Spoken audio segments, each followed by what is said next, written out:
The South Carolina House of Representatives voted Tuesday to fire Department of Public Safety Director Leroy Smith by deleting his position and pay as director from the state's roughly $8 billion budget.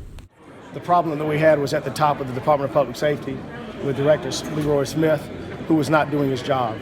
What is clear from the numbers that DPS put out, the Department of Public Safety put out, is that from 2013 to 2016, fatal collisions increased by 30%, fatalities increased by 32%. During that same time period, however, the number of contacts between the South Carolina Highway Patrol and citizens decreased by 164,000, while at the same time his budget was increased by 4.19%. The House and the Senate, the government was giving him money. He was wasting that money and putting people's lives in jeopardy. It is clear from the data that Director Smith needed to go. Director Smith has claimed from the beginning that the attacks against him were only based on race, but the numbers don't lie.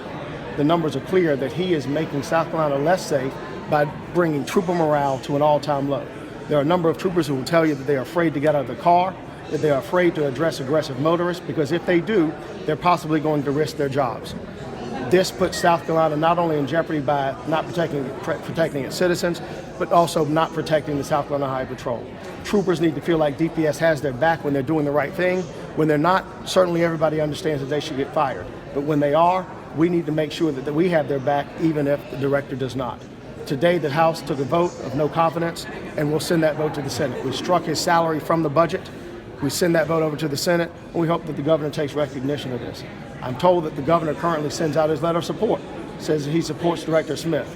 We believe that hopefully he will look at these numbers and change his mind. So what you saw in there today was a combination of years of frustration because Director Smith has failed to just do what legislators want him to do when it comes to disciplining officers, when it comes to promotions, when it comes to hiring officers.